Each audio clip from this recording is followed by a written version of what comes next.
জলপাইগুড়ি জেলার ধূপগুড়ি মহকুমার মাগুরমারি ১ নম্বর গ্রাম পঞ্চায়েত এলাকার বাসিন্দাদের দীর্ঘদিনের দাবি ছিল সান্তাই নদীর উপর একটি কংক্রিটের সেতু নির্মাণ হোক। বাসিন্দাদের দাবি মেনে জেলা পরিষদের পক্ষ থেকে তৈরিও হচ্ছিল একটি সেতু, কিন্তু হঠাৎই সেতুর কাজ অসমাপ্ত রেখে চলে যায় ঠিকাদারি সংস্থা। ফলে সেতু সমাপ্ত না হওয়ায় সমস্যায় পড়েছেন নদীর দুধারে বসবাসকারী প্রায় ২০০০ মানুষ। বাধ্য হয়ে তাদের প্রায় ৪ কিলোমিটার ঘুরপথে যাতায়াত করতে হচ্ছে। কাজ তো বর্তমান বন্ধ, মোটামুটি ১ বছর আগে শুরু হয়েছিল। এখন তো মাঝখানে কাজ বন্ধ ছিল, তারপরে আবার শুরু হয়। এখন তো পুরো জল, আমার যাতায়াতের খুব অসুবিধা।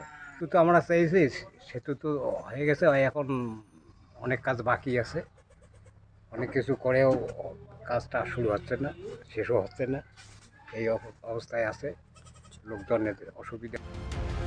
বিজেপির অভিযোগ, প্রথম থেকেই সেতুটি তৈরি হচ্ছিল নিম্নমানের সামগ্রী দিয়ে।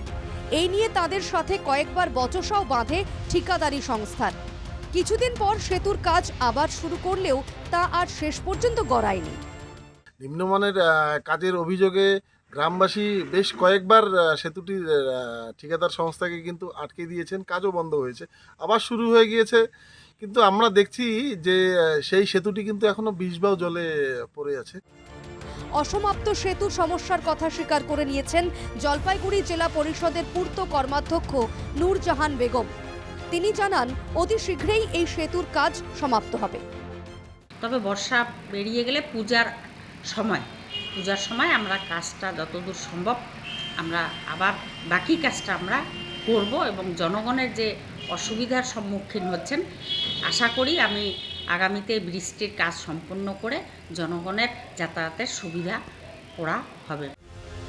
জলপাইগুড়ি থেকে রাজীব মুখার্জির রিপোর্ট, NKTV বাংলা।